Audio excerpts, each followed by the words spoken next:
حضرات گرامی، سورہ دخان کی میں نے آیات طیبات سب سے پہلے آپ کے سامنے تلاوت کی ہیں۔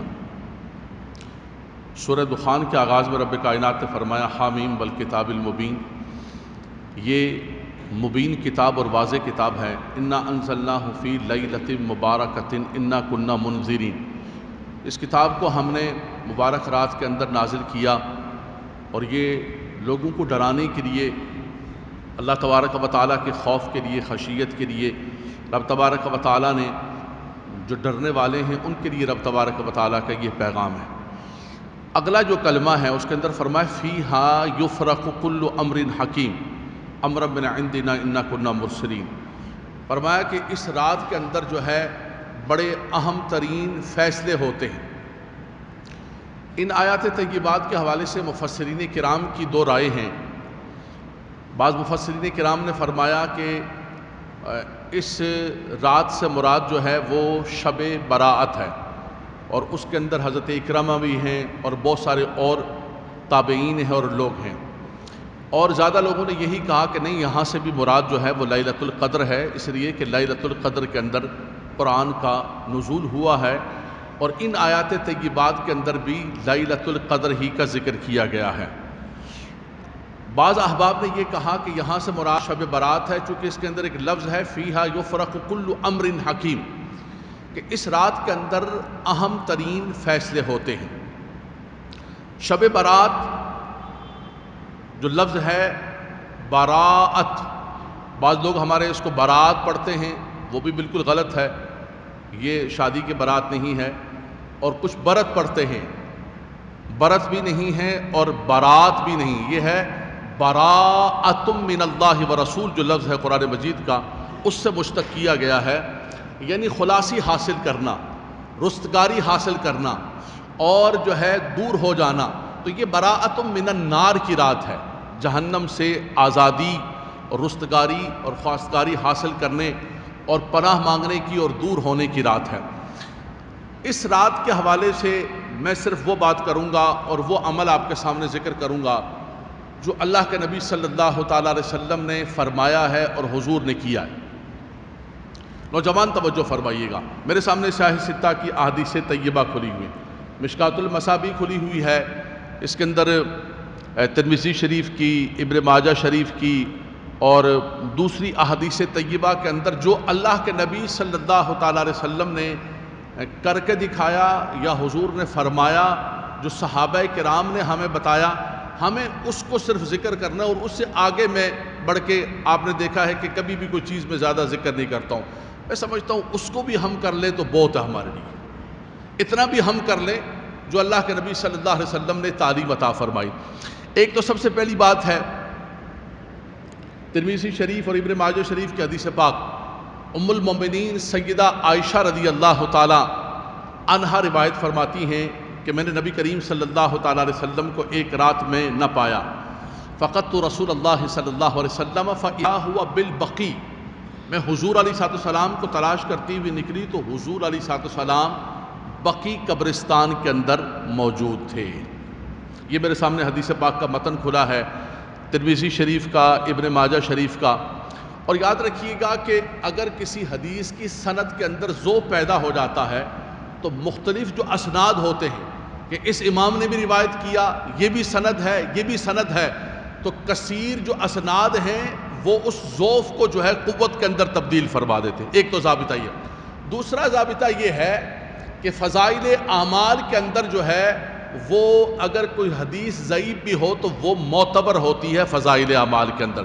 یہاں ترمذی شریف کی کلمات پڑھ رہا ہوں میں، ابن ماجہ شریف کی کلمات پڑھ رہا ہوں۔ فرمایا میں نبی کریم صلی اللہ علیہ وسلم کو تلاش کرتی ہوئی نکلی تو حضور علیہ السلام کو میں نے فَإِذَا هُوَ بِالْبَقِيع، مدینہ منورہ کا جو قبرستان ہے بقیع شریف، وہاں پر میں نے حضور کو پایا۔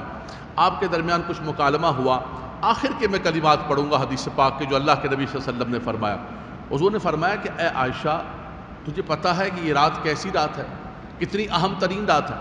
فرمایا ان اللہ تعالی ینزل لیلۃ النصف من شعبان الی سماء الدنیا۔ پہلے ایک جملہ سماعت فرمائیے گا، رب تبارک و تعالی ہر رات میں یہ لیلۃ القدر، یہ شب برات کی تخصیص نہیں ہے، حدیث پاک کے اندر آتا ہے کہ ہر رات کے آخری پہر، جب آخری وقت ہوتا ہے رات کا، جو تہجد کا وقت ہے، جو سحری کا وقت ہے، جس کے لیے قرآن مجید فرقان حمید کے اندر یہ بھی آیا ہے وَالْمُسْتَغْفِرِينَ بِالْأَسْحَارِ، اللہ کے نیک بندوں کا فرمایا کہ وہ سحری کے وقت اٹھ کر اللہ کی بارگاہ میں استغفار کرتے ہیں۔ یعنی رب تبارک و تعالیٰ تو ہر وقت استغفار قبول کرتا ہے، اس کی بارگاہ میں کوئی دن میں کرے، کوئی رات میں کرے، کوئی صبح میں کرے، شام میں کرے، رب قبول فرماتا ہے۔ لیکن نہیں، فرمایا کچھ اوقات ایسے ہوتے ہیں کہ رب تبارک و تعالیٰ خصوصی کرم فرماتا ہے۔ فرمایا ان اوقات میں سے ہر رات سال کے 365 دن، فرمایا رات کا جو آخری پہر ہوتا ہے، رب تبارک و تعالیٰ آسمان دنیا پر تجلی فرماتا ہے اور فرماتا ہے کہ ہے کوئی مجھ سے بخشش مانگنے والا، ہے کوئی مجھ سے رحمت مانگنے والا۔ جو برکتیں لیلۃ القدر کے اندر ہیں، شب برات کے اندر ہیں، ہر رات مل سکتی ہے، ہر شب قدر است۔ فرمایا تو اپنی ہر رات کو شب قدر بنا سکتا ہے، شب برات بنا سکتا ہے، اگر تو بنانا چاہے اور اٹھنا چاہے۔ تو ایک تو رب تبارک و تعالی ہر رات کے اندر آسمان دنیا پر تجلی فرماتا ہے، لیکن اس رات کی خصوصیت کیا ہے لیلۃ القدر کی اور شب برات کی؟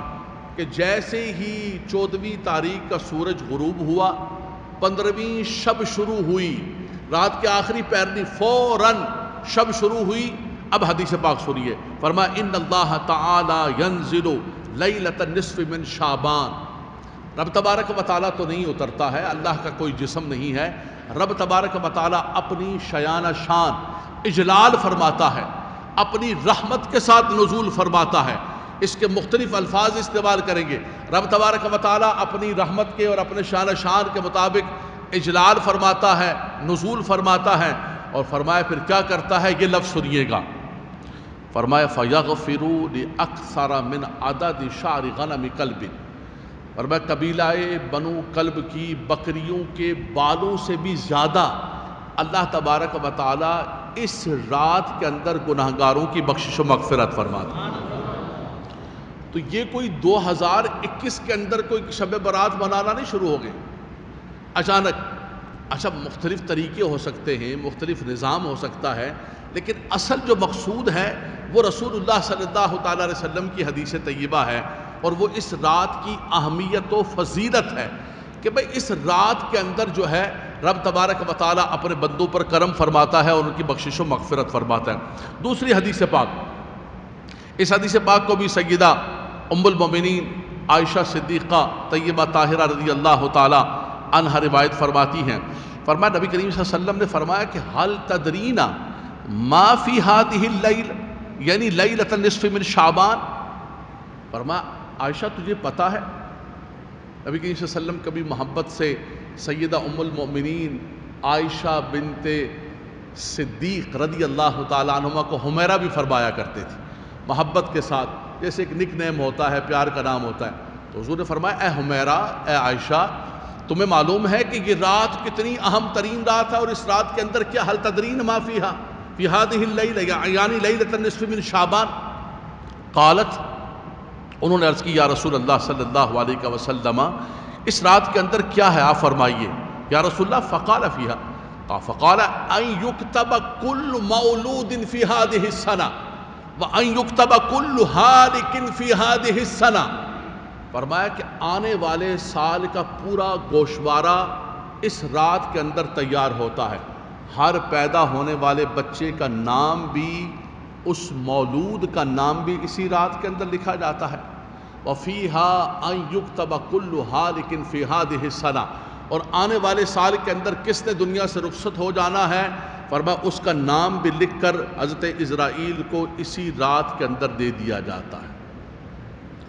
اب کتنے ہمارے ساتھی تھے، کولیگز تھے، ہمارے پڑوسی تھے، دنیا کے اندر رہتے تھے، گزشتہ سال رات میں ان کا نام لکھا جا رہا تھا، لیکن ہم جیسے بیٹھے ہوئے وہ بھی ایسے بیٹھے ہوئے، اور ہمیں بھی ایسا لگتا ہے کہ نہیں میرا نام تھوڑی آئے گا اس کے اندر۔ تو ہر شخص کو شیطان لمبی امید دلاتا ہے، طول عمل دلاتا ہے، اس کو توبہ کے قریب نہیں آنے دیتا، اس کے دل کو اللہ تبارک و تعالیٰ کی طرف رجوع نہیں لانے دیتا، اور اس کو یہ لمبی امید دلاتا ہے کہ نہیں تمہارا نام نہیں لکھا جائے گا۔ یہ کس کو پتا ہے کہ کس کا نام نہیں لکھا جائے گا اور کس کا نام لکھا جائے گا؟ حضور سیدنا غوث اعظم رضی اللہ تعالیٰ عنہ غنیۃ الطالبین کے اندر فرماتے ہیں، فرمایا کچھ لوگ بازاروں کے اندر گھوم رہے ہوتے ہیں اور انہیں معلوم نہیں ہوتا کہ ان کے بارے میں کیا فیصلہ ہو رہا ہے۔ فرمایا کہ کچھ لوگوں کا کفن تیار ہو کر بازار میں آ چکا ہوتا ہے اور وہ دنیا کے معاملات کے اندر ایسے مشغول ہوتے ہیں کہ جیسے انہیں جانا ہی نہیں ہے۔ فرمایا کچھ لوگ اپنی گھروں کی تعمیرات کے اندر اتنے منہمک ہوتے ہیں، اتنے لگے ہوتے ہیں، ان کو یہ بھی پتہ نہیں ہوتا کہ اس گھر میں انہیں رہنا نصیب ہوگا یا نہیں، ان کے لیے تو دوسرا آگے والا گھر تیار ہو رہا ہے۔ تو ہر آدمی، نبی کریم صلی اللہ علیہ وسلم نے فرمایا یہ رجب اور رمضان کے درمیان کا مہینہ ہے، لوگ اس مہینے سے غافل ہیں۔ فرمایا اس مہینے کی 15ویں شب کے اندر جو ہے وہ یہ ہوتا ہے، فرمایا کہ بندوں کے نامہ اعمال کو اللہ کی بارگاہ کے اندر اٹھایا جاتا ہے، بندوں کے نام لکھے جاتے ہیں، فیہا ان یکتب کل ہالک فی ہذہ السنہ۔ فرمایا کس کس نے آنے والے سال کے اندر، ابھی آپ دیکھیں گزشتہ سال گزرا ہے اور اس کرونا نے تو دنیا کے اندر ایک ایسی تباہی پھری ہے کہ بالکل ہمارے ساتھ اٹھنے والے، بیٹھنے والے، محافل کے اندر شرکت کرنے والے، کتنے ہمارے برطانیہ کے ساتھی تھے، امریکہ کے ساتھی تھے، محافل میں ہمارے ساتھ بیٹھا کرتے تھے، یہاں پاکستان کے اندر کتنے ہمارے لوگ تھے، کتنے علماء کرام اٹھ گئے، مشائخ اٹھ گئے، تو انسان یہی سمجھتا ہے کہ شاید میرا وقت نہیں آیا، لیکن فرمایا اے غافل انسان، یہ اللہ تبارک و تعالیٰ نے تجھے گولڈن چانسز عطا فرمائے ہوتے، یہ راتیں یہ حضور کا صدقہ ہے، یہ لیلۃ القدر، یہ شب برات، یہ رب تبارک و تعالیٰ نے اپنے محبوب کو تحفہ اور گفٹ دیے، گولڈن چانسز امت مصطفیٰ کے لیے۔ وہ کیا کریں؟ دیکھیں جس نے جانا ہے وہ روک تو نہیں سکتا ہے، کوئی روک تو نہیں سکتا ہے اس رات کے اندر کہ نہیں نہیں میرا نام نہ لکھو، میرا نام کاٹ دو، کسی کا نام نہیں کٹے گا، جس کا لکھنا ہے اس کا لکھا جائے گا۔ جس نے جانا ہے وَلَن يُؤَخِّرَ اللَّهُ نَفْسًا إِذَا جَاءَ أَجَلُهَا، وقت آ گیا تو فرمایا کچھ بھی مؤخر نہیں ہوگا۔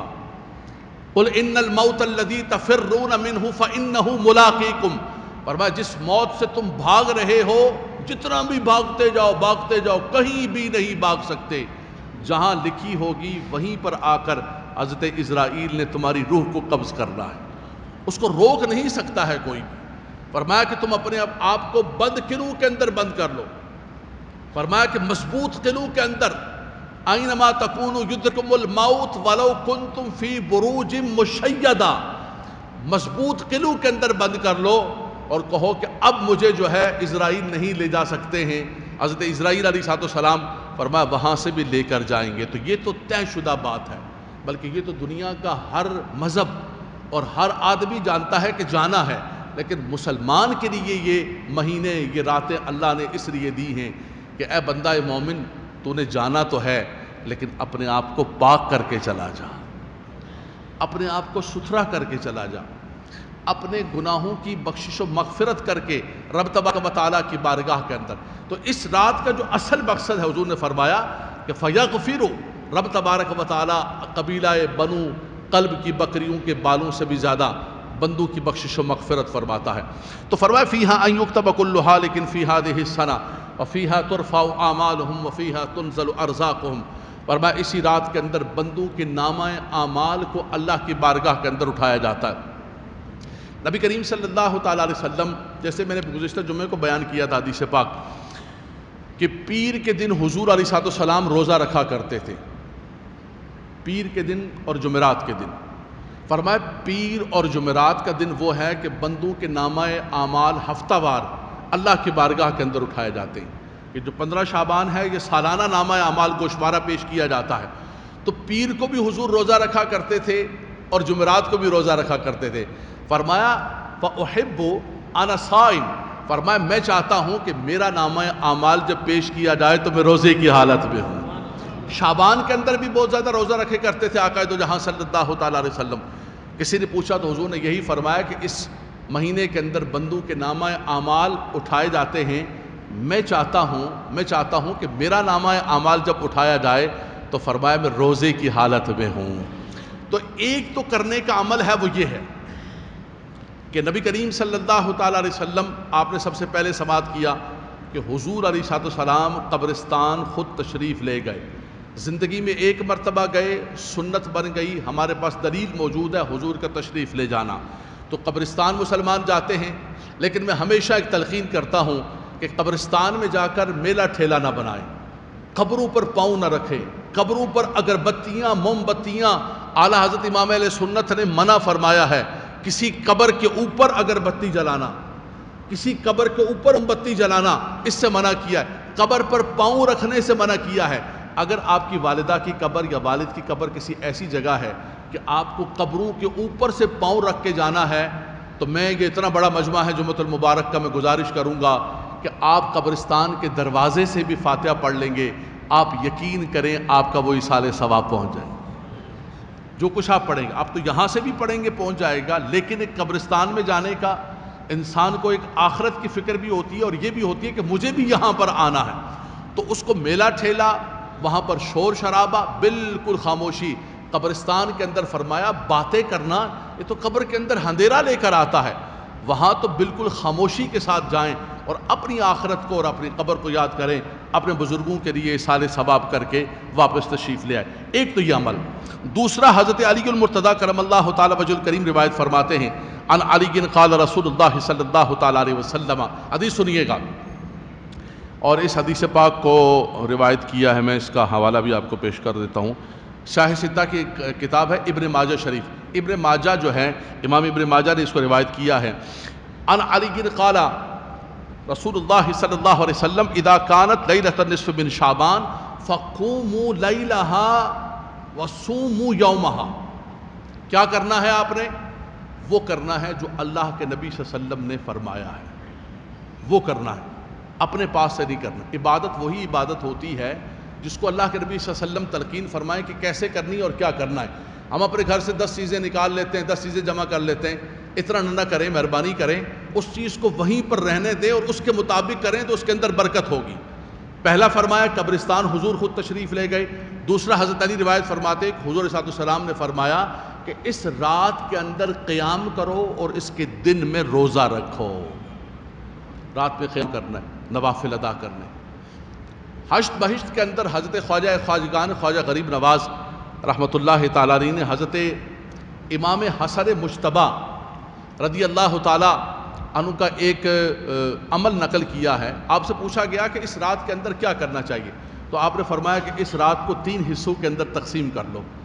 ایک حصے کے اندر یہی قیام کرو، نوافل ادا کرو، فرمایا ایک حصے کے اندر تلاوت قرآن کرو زیادہ سے زیادہ، اور ایک حصے کے اندر نبی کریم صلی اللہ علیہ وسلم پہ کثرت سے درود و سلام بھیجو۔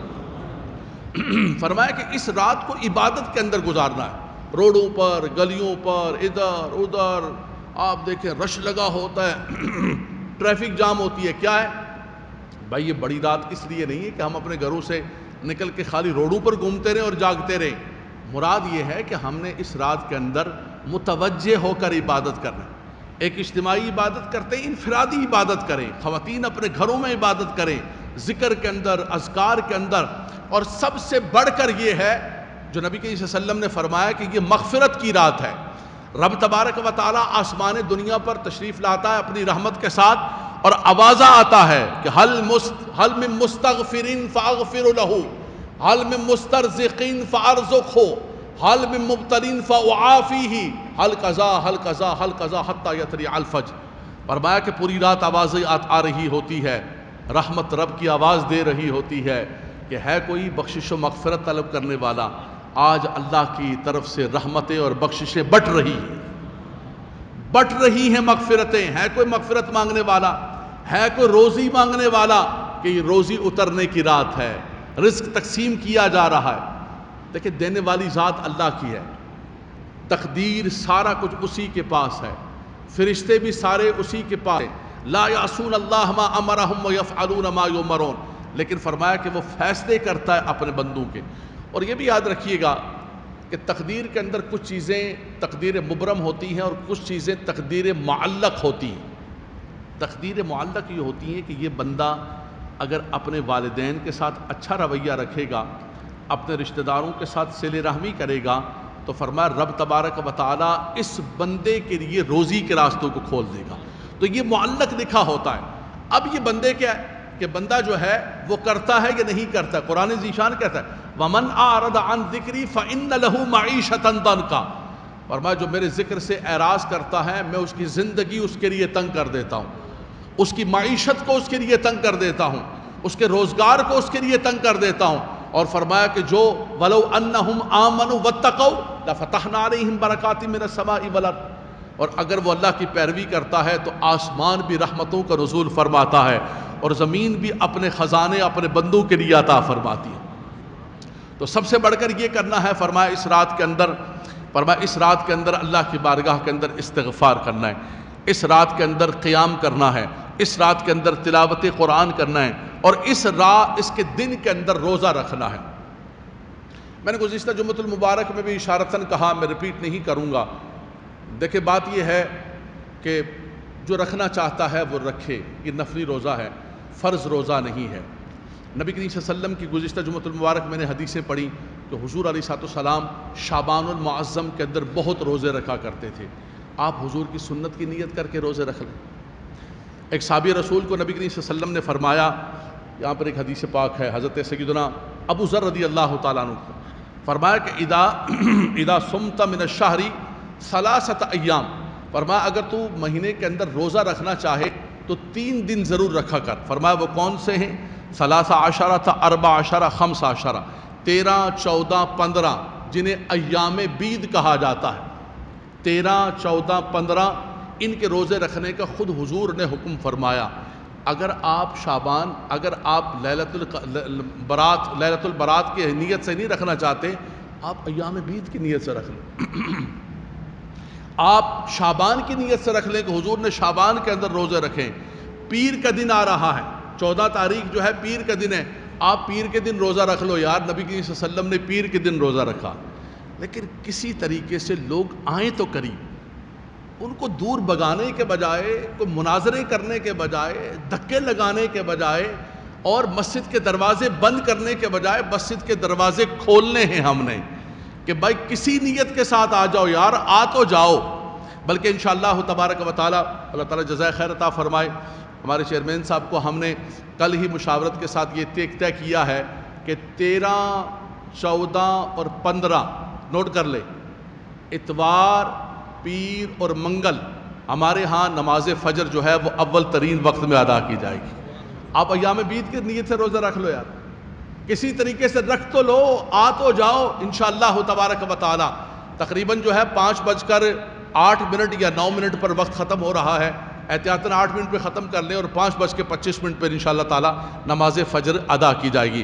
حضرات گرامی, مقصود یہ ہے, دوسری حدیث پاک کے اندر آتا ہے نبی کریم صلی اللہ علیہ وسلم نے فرمایا کہ جو ایک نفلی روزہ رکھتا ہے, من صام یوما فی سبیل اللہ جعل اللہ بینہ وبین النار خندقا کما بین السماء والارض. نفلی روزے کی نیت کر لے. حضور نے فرمایا, اگر مثال کے طور پہ مجھ سے کو پوچھتا ہے کہ علامہ صاحب کل میں روزہ رکھنا چاہتا ہوں تو میں جو ہے روزہ رکھ سکتا ہوں؟ رکھ سکتے ہو بھائی, شریعت نے کو منع نہیں کی. بولا حضرت میں اگر اتوار والے دن رکھنا چاہتا ہوں, بھائی رکھ سکتے ہو. شریعت نے جن دنوں کا روزہ رکھنے کا منع تھا وہ ایام بتا دیے کہ ان ایام کے اندر روزے نہیں رکھ رہے. فرمایا یہ 5 دن ہیں, ان کے اندر روزوں کی ممانت ہے. عید کے دن ہیں, خاص طور پر ان کا ذکر کیا گیا. فرمایا یہ کھانے پینے کے دن ہیں, دعوت کے دن ہیں, ان میں روزہ نہیں رکھنا. اس کے بعد کسی بھی دن آ کر کوئی نمازی مجھ سے پوچھتا ہے کہ حضور میں کل روزہ رکھنا چاہتا ہوں, تو مجھے اس کے لیے کوئی قرآن کی آیت یا حدیث پاک نہیں چاہیے ہوگی, مطلق ہے, کبھی بھی آپ نفلی روزہ رکھ سکتے ہیں, صرف ان منع کیے ہوئے ایام کے اندر آپ نے نہیں رکھنے ہیں. نبی صلی اللہ علیہ وسلم نے فرمایا جو ایک نفلی روزہ رکھتا ہے, فرمایا رب تبارک و تعالی, بخاری اور مسلم کی حدیث پاک ہے, فرمایا کہ زمین و آسمان کے درمیان جتنا فاصلہ ہے اتنے فاصلے کے برابر اللہ تبارک و تعالی اس کے اور جہنم کے درمیان فاصلہ پیدا فرما دیتا ہے. اور دوسری حدیث پاک کے اندر آیا 70 خریفاً, فرمایا 70 سال کی مسافت سے رب تبارک و تعالی اس کو دور کر دیتا ہے. تو یار نفلی روزے کی نیت کر لو, ایام بید کی نیت کر لو, پیر کی نیت کر لو, شعبان کی نیت کر لو, اللہ کا واسطہ کوئی نیت کر لو, لیکن لوگوں کو دور نہ کرو. لوگوں کو کسی طرح, اگر کوئی آتا ہے بڑی رات کے اندر کوئی نفلی روزہ رکھتا ہے تو اس کو بدعت کا نام دے کر بدعت دور نہ کرو. یہ مسلمانوں کو مسجدوں سے دور کرنے کا وقت نہیں ہے. شام کے اندر مسلمانوں کو مارا جا رہا ہے، عراق میں مارا جا رہا ہے، برما کے اندر مارا جا رہا ہے، کشمیر میں، لیبیا میں، یمن میں. اور یار یہ خطے کے اندر اگر سکون ہے تو اس سکون کو اور زیادہ محبتوں کے اندر بانٹ دو، محبتیں بانٹو، اور لوگوں کو دور کرنے کے بجائے لوگوں کو قریب لے کر آؤ کہ جو تم نیت کرنا چاہتے ہو. اکثر مثال کے طور پر نہیں کرنا چاہتا تو ہم کسی کے سر پر ڈنڈا رکھ کے نہیں کہیں گے نہیں تم کرو ہی کرو. کوئی شریعت نے تم پر واجب نہیں کیا، لا اکراہ فی الدین کبھی ہم نے نہیں کہا ہے. لیکن اگر اللہ نے موقع دیا ہے تو حضور شعبان کے اندر رمضان کی تیاری کیا کرتے تھے، شعبان کے اندر جو ہے تیاری کیا کرتے تھے. حضرات گرامی بس آخری بات میں کروں گا، وقت مکمل ہو چکا ہے، کہ یہ رات اللہ تبارک و تعالیٰ نے ہمیں بخشش و مغفرت کی رات عطا فرمائی ہے. مغفرت، استغفار، اللہ کی بارگاہ کے اندر توبہ کرنا، اس کے حوالے سے انشاءاللہ بڑی رات کے اندر بھی میں گفتگو کروں گا. یہ ایک بنیاد اور ایک اساس ہے. انسان ہے اس سے خطا ہو جاتی ہے، خطائیں بلکہ ہو جاتی ہیں، غلطیاں ہو جاتی ہیں زندگی کے اندر. انسان اس کے لیے انتظار نہ کرے بلکہ فوراً اللہ کی بارگاہ کے اندر رجوع لائے. اور اگر نہیں لا سکا تو یہ رب تبارک و تعالیٰ نے ہمیں بہت اچھے چانسز عطا فرمائے. فرمایا یا ایھا الذین آمنوا توبوا الی اللہ توبۃ نصوحا. آخری مرکزی بات نوجوان توجہ فرمائیں. فرمایا اے ایمان والو اللہ کی بارگاہ کے اندر توبۃ النصوح کر لو. فرمایا کون سی توبہ؟ سچی توبہ. عسیٰ ربکم ان یکفر عنکم سیئاتکم. فرمایا تمہارا رب اس توبہ کی برکت سے تمہارے سارے گناہوں کو معاف فرما دے. بلکہ دوسرے مقام پر سورہ فرقان کے اندر فرمایا فاولئک یبدل اللہ سیئاتہم حسنات. فرمایا رب تبارک و تعالیٰ تمہارے سارے سیئات کو، گناہوں کو حسنات سے، نیکیوں سے تبدیل فرما دے گا. اس لیے اس رات کے اندر توبہ کریں. اس رات کے اندر اچھا توبہ کس چیز کا نام ہے؟